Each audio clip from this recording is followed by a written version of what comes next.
Okay, we're going to see about finishing all this out.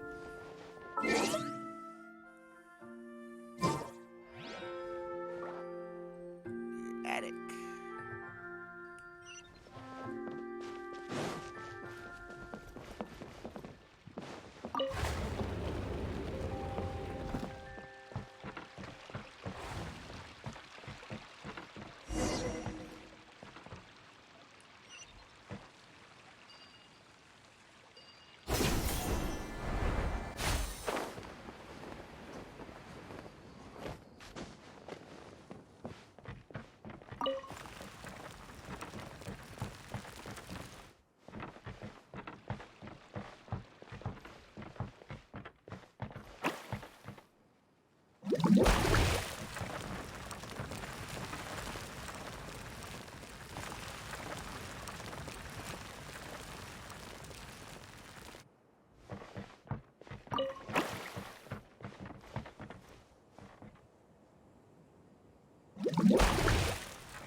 I'll keep this close. Okay.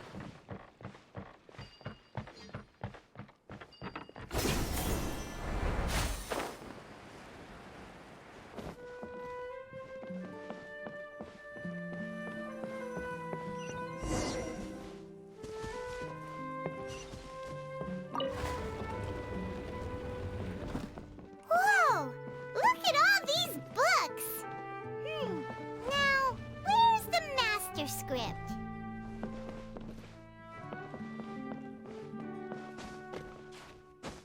Oh, it sounds like a water droplet is on the second floor. Let's go have a look.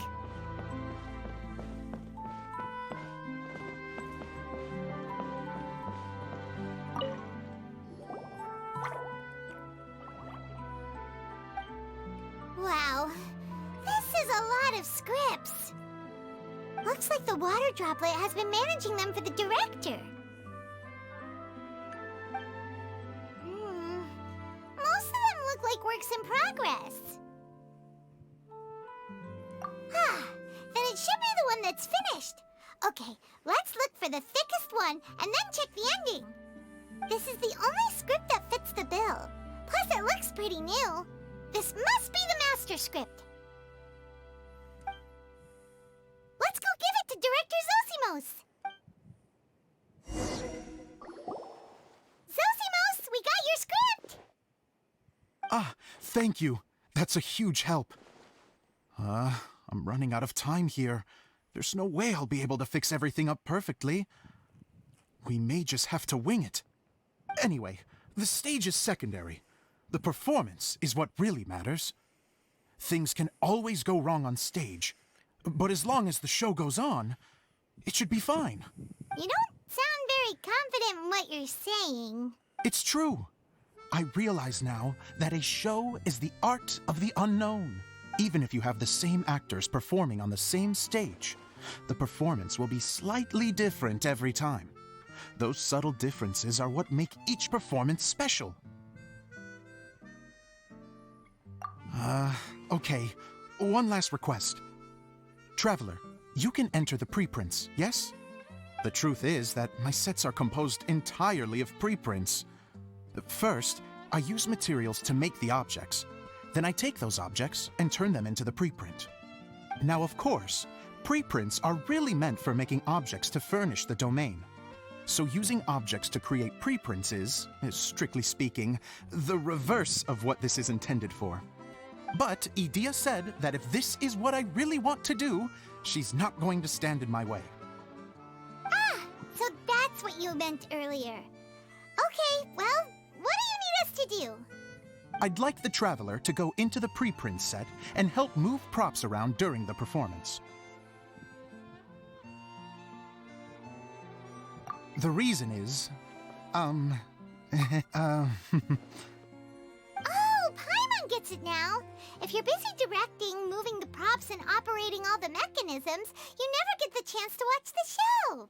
yes, I know that I'm no master playwright, but still, even if it really is a half-baked script, with shoddy writing and moments of sheer ridiculousness, I'd still like to see it for myself. Just once. Hard to turn a guy down after a speech like that. Thank you. Genuinely, I'm so grateful. I'll go and inform the others. Then, as soon as you're ready, the show can begin.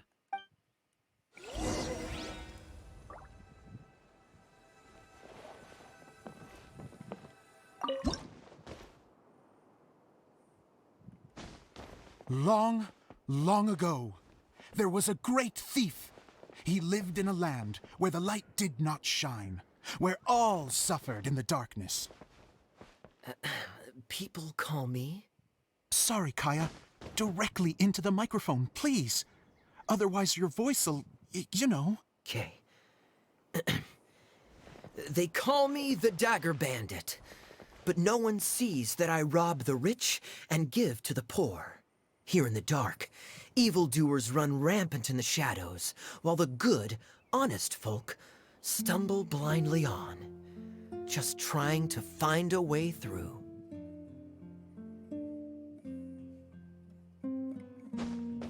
As the bandit brooded, suddenly the world was inexplicably changed as a single star appeared on the horizon and flew across the sky. Traveler, stomp on that movement mechanism in front of you.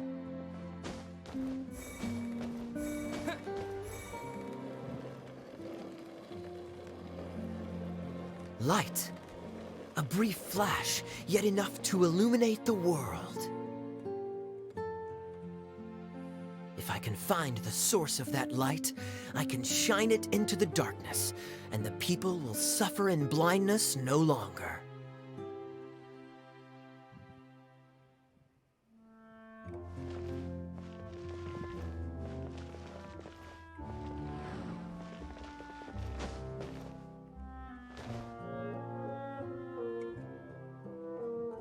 Without a moment to spare, he set off to follow the star's course. All the while, the star kept moving through the sky. Traveler, the Yes, I star know. kept moving through the sky.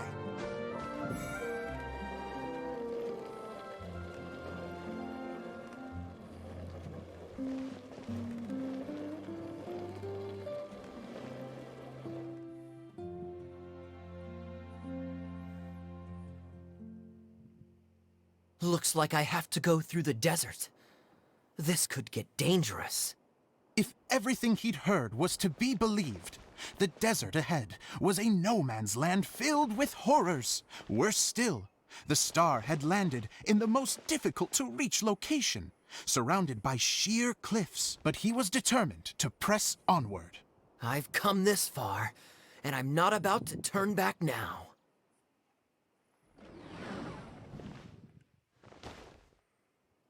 The Dagger Bandit trekked deep into the desert wasteland. Yet when he finally arrived at his destination, he found not a fallen star, but a young girl, dressed in white. How strange. I'm positive this is where the star landed. Young lady, do you know where the light has gone? The girl replied, Traveler from afar, the light you seek is only a bottled flame. But the flame has now died, and its light is long gone. Bottled flame? Yes, it was a gift from another.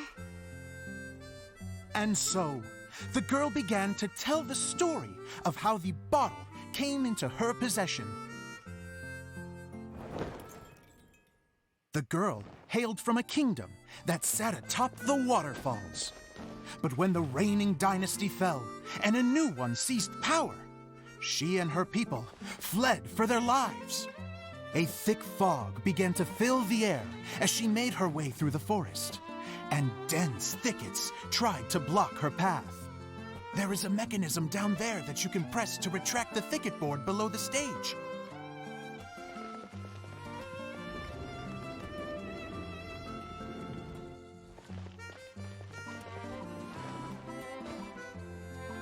If I only had a lamp to guide me through this wretched forest, then I could survive. With scratches covering her arms and legs, the girl pressed through the pain and made her way forward. The road ahead was arduous, but she was determined to press onward. I've come this far, and I'm not about to turn back now.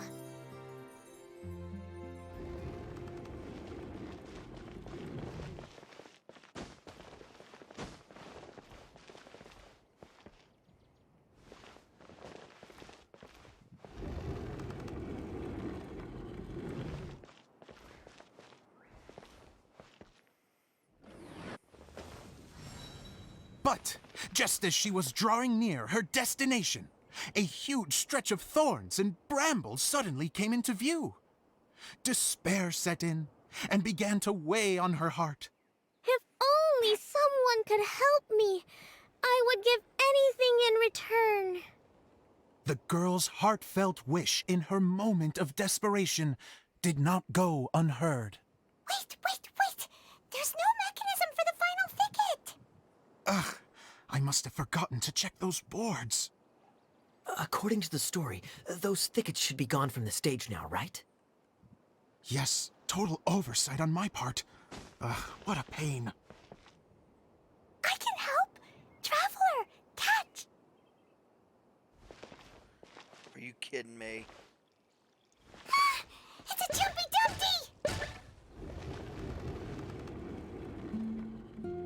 The girl's heartfelt wish did not go unheard, for a Jumpy Dumpty, who was passing by, helped to clear a path for her. Oh, thank you, Jumpy Dumpty. And so the girl continued her journey deeper into the forest. But what she found there was not a lamp, but a mage glowing with fire. So, just to clarify, it was supposed to be the mage who helped burn a path through the thicket. Save it for the end, man! The mage took pity on the girl and handed her a bottle. Then, the mage began to tell the story of how the bottle came into her possession. The fiery mage had an adventurous spirit and enjoyed taking long journeys. On one such journey, while taking rest in an oasis, she found a beautiful bottle by a crescent-shaped lake. Klee, quick, get in the light. She was an extraordinary mage, with the power to grant people their wishes. She turned the bottle into a thing of equally extraordinary power. But the only place that it could make wishes come true was inside of the bottle. Oh me! Oh my! Look at this wonderful bottle of mine! It could make a fine toy! But better still, a sojourner's home! The fiery mage blew into the bottle, allowing it to grant one single wish outside its glass walls. Oh, am I supposed to blow into it? Wow, it lit up! A flame was kindled within the bottle, and it began to glow a fiery red, just like the mage herself.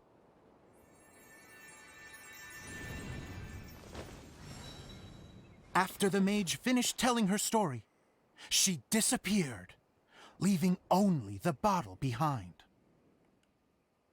A magic bottle that can grant wishes.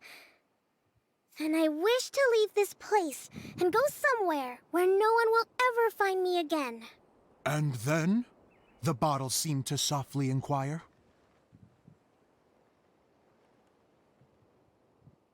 I don't know. The flame in the bottle faded as the girl's single wish was granted, and she found herself in the middle of the desert, far away, where no one could ever find her.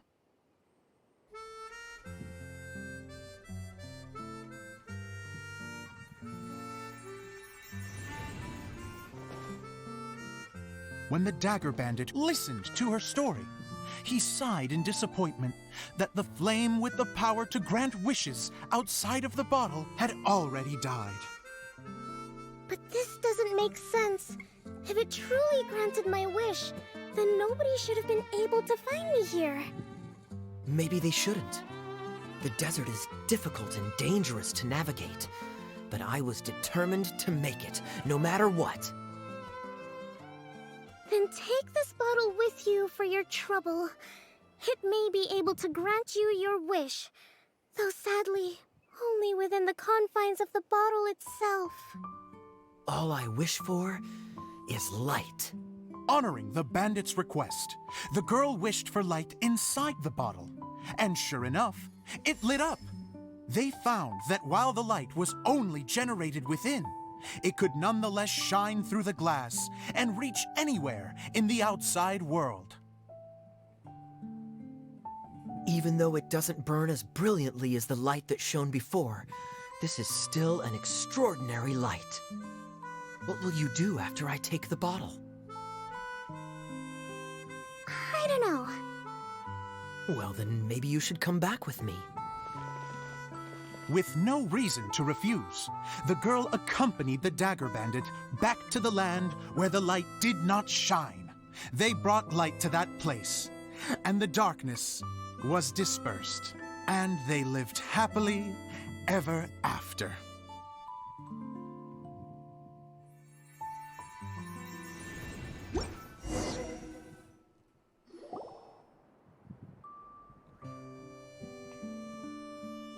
And we're done!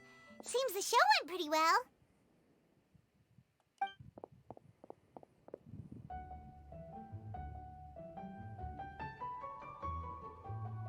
Mr. Honorary Knight! Didn't I do great? I felt like I really was the fiery mage! Wow, great costume, Klee! As soon as Paimon saw your shadow, she thought straight away, what a cute hat! Klee loves it! Thanks, Mr. Zosimos! Oh, wait, no, I mean, Mr. Director. Mr. Director? Ha! No one's ever called me that before. Thank you, my dear little mage. Thank you so much. Oh, I'm so happy. Miss Dia said that she tailored it a little bit so it would fit me, but you were the one who designed and made it. You're amazing. Yeah, that's amazing! And it sounds like Adia did a great job, too! It was nothing, really. Just one of those, oh no, whatever shall I wear to the ball moments. Sewing comes in handy at times like that. Sewing is an art in its own right. You're more talented than you give yourself credit for, Dia. Really? Oh, I'm just gonna go for a second. Please, chat amongst yourselves. She gets embarrassed so easily. She really can't handle being in the spotlight. Idia's a sensitive person and doesn't have a whole lot of self-confidence. I hope all the excitement hasn't brought her to tears. Oh, I'm a little worried. Don't worry. I'll go make sure she's okay. I'll see you all later. So, what did you all think of the play? Any thoughts? Huh? Uh-oh, time to get serious. Now, are you sure you want to hear what we really think? Oh, absolutely. I had the courage to ask, didn't I? So, don't mince your words. Go ahead. Speak your mind. I can take it. Okay, Paimon will go first. So, the dialogue at the beginning was pretty good, but it ran out of steam as the story went on. Paimon could tell that you ran out of inspiration somewhere along the way. The characters were honestly a little bit ridiculous. Paimon didn't get what you were trying to do. The moment anyone started to show any kind of substance, suddenly the scene was over. Yes, all very good points, Paimon. I would add that in its attempt to pay tribute to the series 1,000 Nights, all semblance of a coherent was sacrificed. Plus, I do have to penalize you for the issues with the props. Miss Dia, what are you doing back here? Oh, you know, I return like the tide when people start discussing something important. Huh. Especially when it has to do with criticizing my show. But there was one thing I liked about it. Just one, mind you. The story had a good ending.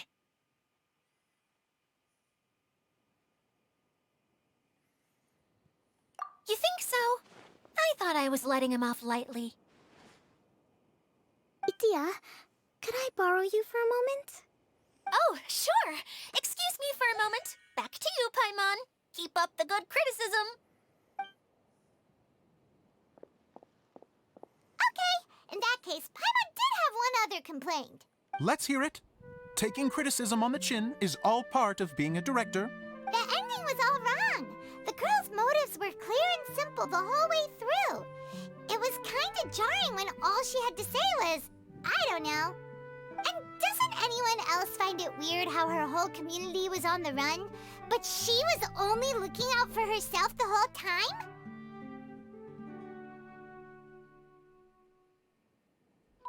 I'm fine. I'm not going to improve without feedback.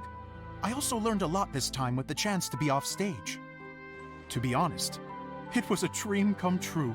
What a great attitude. You don't seem upset at all by our comments. I wouldn't say I'm completely unaffected, but you're only speaking the truth. They're all very valid points. Still, now that Paimon thinks about it, you did finish the script in a bit of a rush. Maybe we were being a little too hard on you. That's perfectly fine. Nothing is as important to me as my work on the stage. We all use our imaginations when we're kids, right? I used to play with dolls and my own cardboard cutouts by the light of an oil lamp. The shadows would come to life and dance on the walls. I never got tired of it.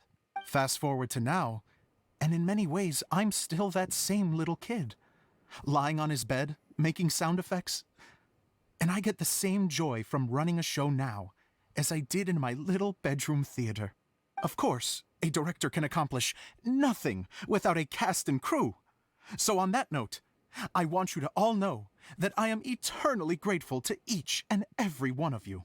Hey, don't mention it. We had a blast. Okay, here, take this. Your component, as promised. It's the bottle from the show! The one that lit up when I blew into it.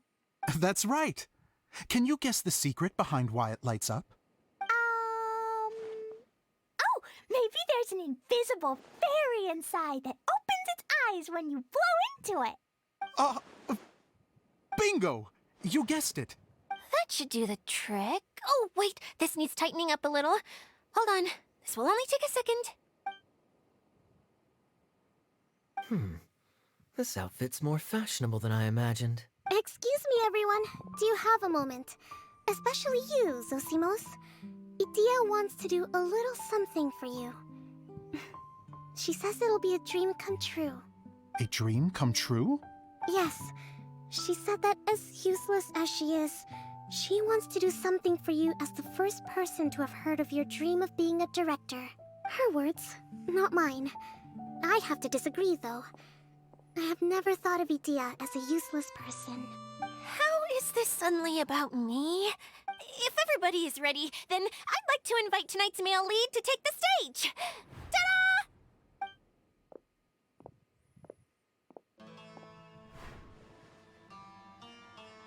Wow! Cool! Kaya's turned into the real Dagger Bandit! How is me changing outfits supposed to make the director's day? It's just a prototype costume. Is he that easy to please? Don't be silly. If I know our director, nothing will make him happier than to see his ideas brought to life by the right actor. Well, then I'm happy to oblige. Who am I to argue with the star of the show? Zosimos drew up countless designs and made a few prototypes before landing on this one. It just needed some tailoring to fit properly, so I made a few stitches here and there. I hope the result isn't a disappointment. Oh, it's perfect. Itia, I'm so touched. Thank you all. You've made me happier than I ever thought I could be.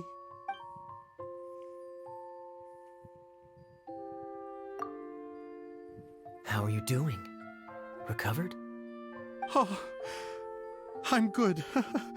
Thank you again, Edea. Oh, please, don't mention it. Well, now that we have the final component, it's time to say goodbye for now. Let's head to the core of the Valyria Mirage and get this place fixed up. Can I keep wearing my costume? Please do, by all means. Both of you can keep your costumes. It seems only fair. Yay! Kaya, keep wearing yours too. It looks amazing. I agree with our mage. I'm sure it's not every day you get to play such an unforgettable character. Sure. I think I can be a bandit for a little longer. Bye-bye, Mr. Director. Take care, my dear friends.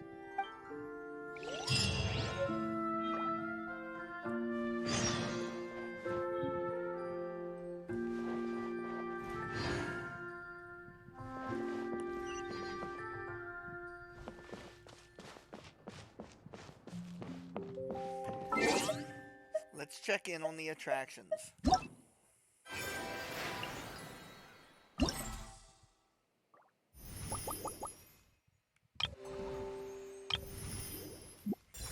One couldn't do.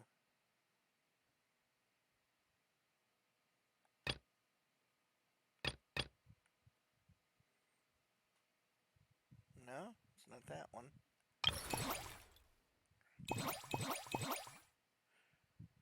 Dreams and first encounters.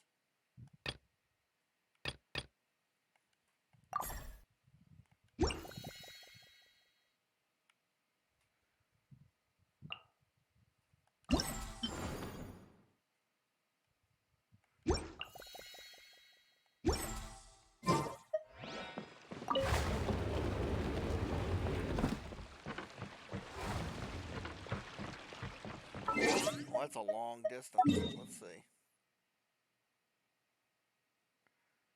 Whoa.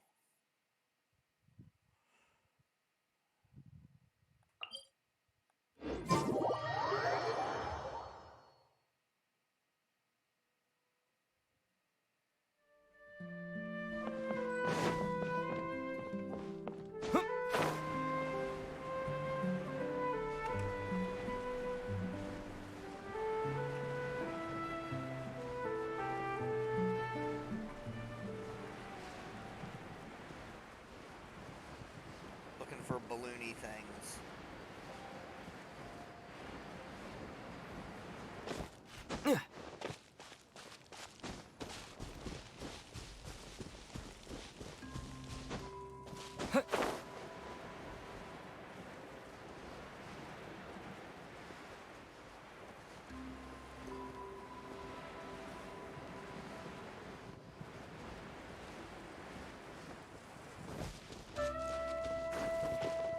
Whoa.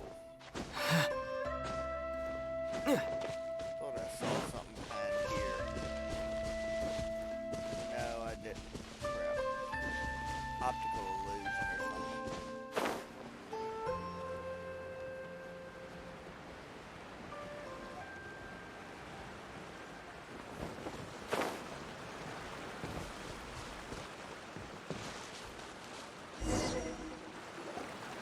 Oh, Eula and Klee! You got back before us! Yes.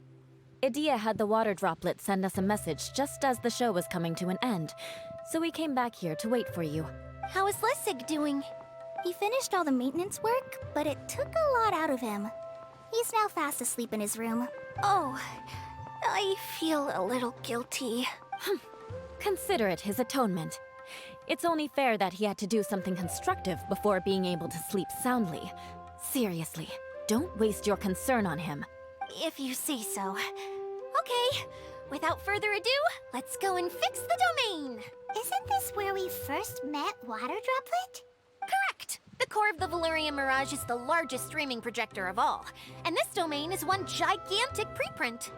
Whoa, so everything we've seen is created by this? That's incredible. So to fix it, same process as usual, right? Do we need to use the preprint? Exactly. Well done. You catch on quick. It's hard to forget after doing it so many times now. Let's get going. This is the final step. Yay! Suddenly Paimon's really excited. The hub consists of these components. All you need to do is place them onto the foundation in the right shape. The right shape? But we've never seen what it looks like. Oh, don't worry about it. Close enough will do. As long as it can spin, it'll be fine. Should be fine. I think. Sometimes you have...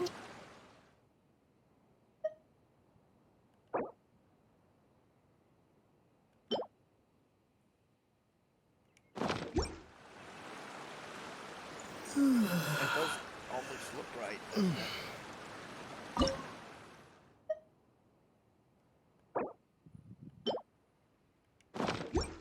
No.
I'm so very confused.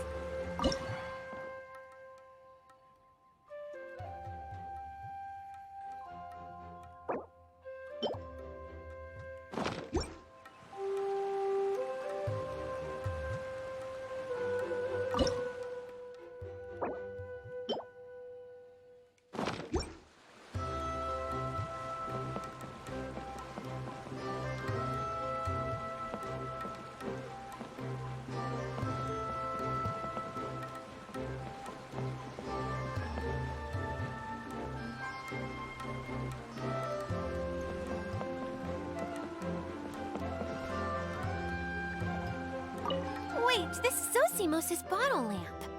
Try sticking it in somewhere where there's a gap. Maybe on the right.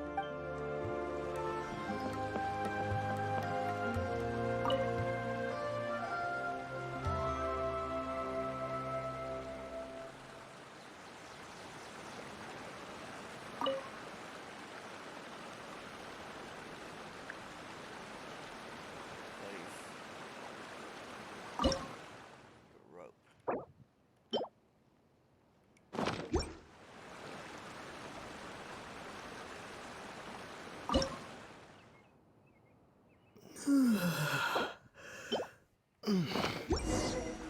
Whoa. We did it! But why isn't it turning? The components are back in the core, and the hub is restored to its proper shape again. That's all we needed to do. Like any wound, it just needs time to heal. It'll probably just start turning again one day in the middle of the night when no one's looking. Really? I thought that with your special abilities, you could get it turning again right away. What? Huh? All of us are dying to see it. Not just how the domain looks when it's fixed, but also Edea. In her element. I want to see Edea using her magic powers too! I bet they're super awesome! What are you guys talking about? And how is Klee in on this, but Paimon isn't? They're referring to our mascot's true form. As I've said all along, there's much more to Edea than she gives herself credit for. She has a very special power. Though, I think some of us have sensed that already. Did you notice right away, General? I only found out when I was chatting with Eula. So our general was the first to notice. It seems like she's more perceptive than she lets on. I'd say the same about you, Kaya. What the? All of you? No? I mean, I wasn't trying to hide anything from you, I promise. It's just, for people who stumble upon this place by accident, I think my current form is more approachable than my true one. I don't want people to get scared. scared when they see me. What? What is it? And whatever it is, how the heck does everyone know about it? Well, for one thing, I sensed elemental energy in the residents here, but none of them have visions.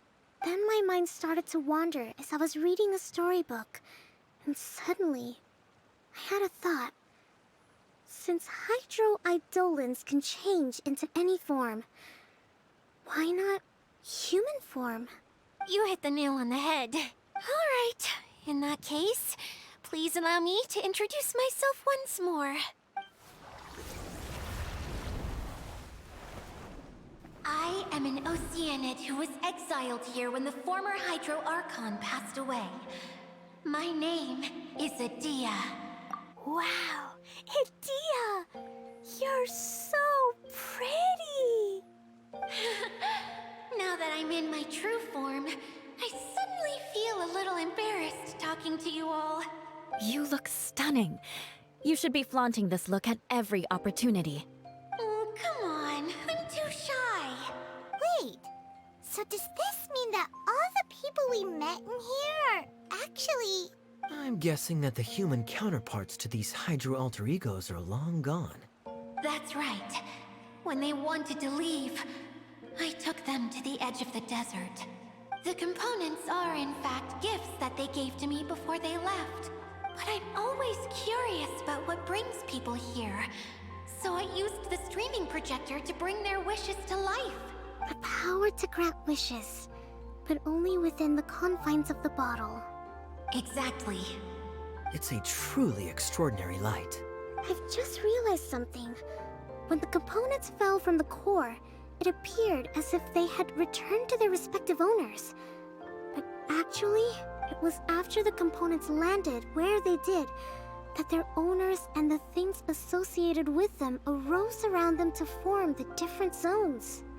So now that the components have been retrieved, does that mean that all those things are gone? Don't worry, they'll be quite safe. As long as I remember them, they'll never disappear.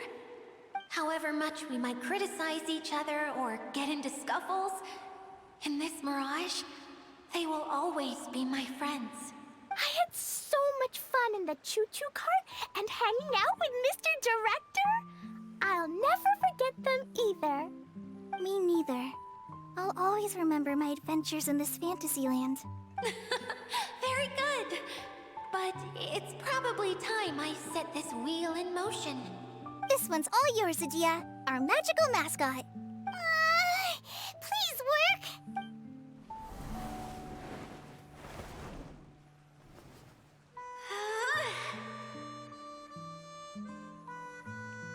Huh? Huh? That's strange. Nothing happened. Has it lost some power because of the incident? Oh, crumbs. Not now. Not right off the back of everyone putting me on a pedestal and me acting like this was going to be my big moment. Oh. Someone get me a bottle. I'm hiding myself away. See you in 100 years. You're already in a bottle. What now?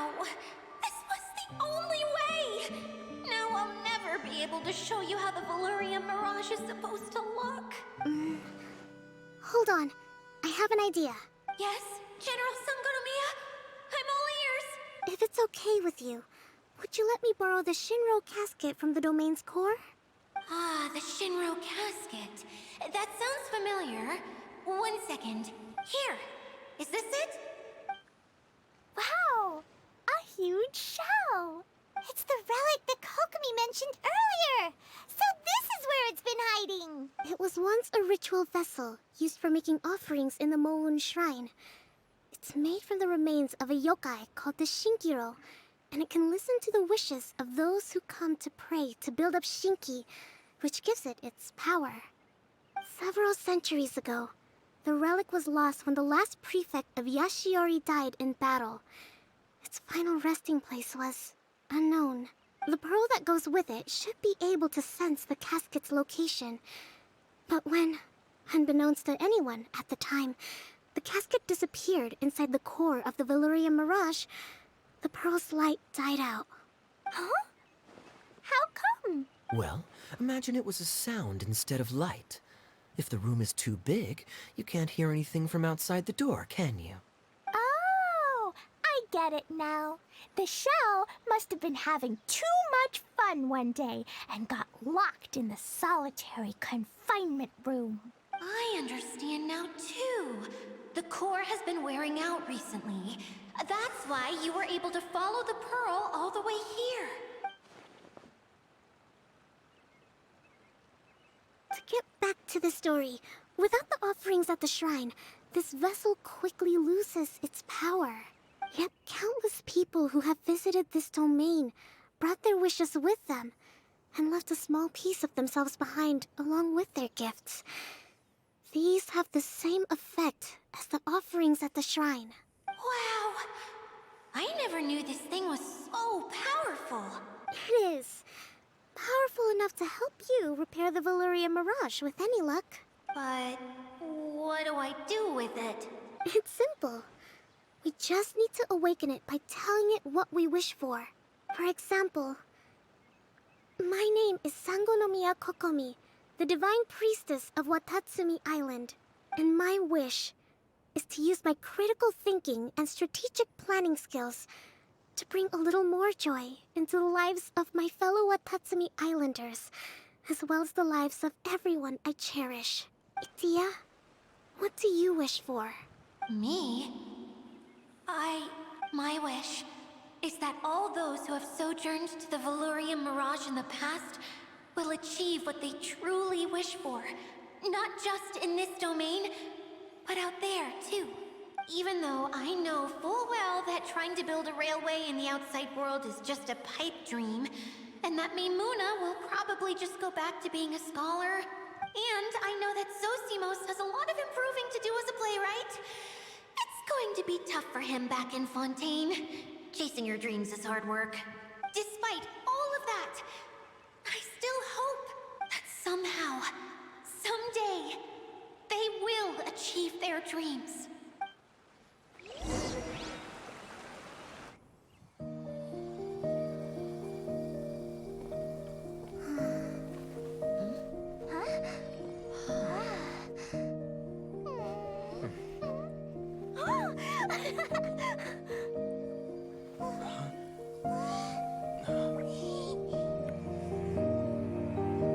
Okay, the combined power of our hopes and dreams is at your disposal.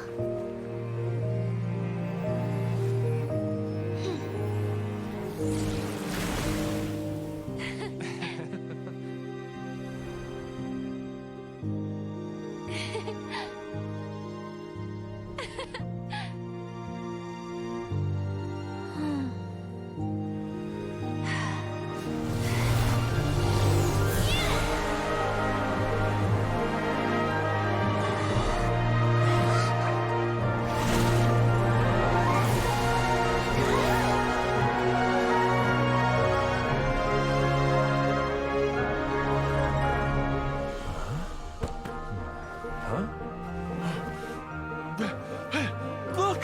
The wheel's been fixed!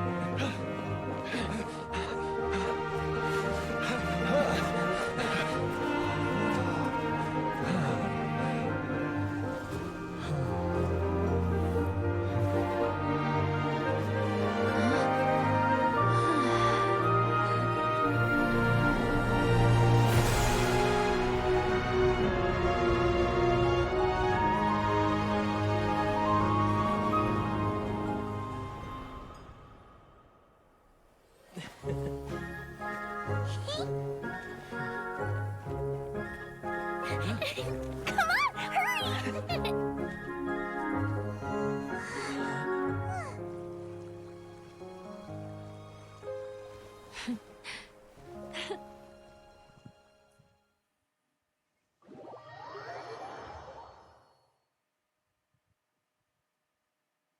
Yay! Dia, you're back to normal! Everyone's praise and curious questions went to my head. I said so many things I'm so ashamed of, and I I lost the courage to live on. Please don't say that. Yours was a noble wish. Yeah, and you weren't granting wishes for yourself. You did it for other people. I have friends like that too. Other people's hopes and dreams are what motivate them. They'll work tirelessly just to see them smile. If you ask me, that's one of the most noble things a person can aspire to. Please, no more praise. I'm really not comfortable with it. It makes me feel so ashamed. Someone like me doesn't deserve so many people's praise. It's like I'm dreaming. Well, at least the domain is fixed now, and all the components are back in place. What's the matter, Klee? I suddenly have loads and loads of more wishes. I want to ride the choo-choo cart again and look down from up on top of the big wheel. Is there a way to get up on top of the wheel, Edea? There is a way, but there's only space for a very few people. That's okay. I can go up by myself. But it'd be more fun with Mr. Honorary Knight. Are we sure about this? It's so high. What happens if we fall off? Well, yeah, but Paimon's just worried for you. Don't worry, I'll be there to make sure no one falls off. I haven't been up there in a long time myself.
And next time, we'll be making the big climb.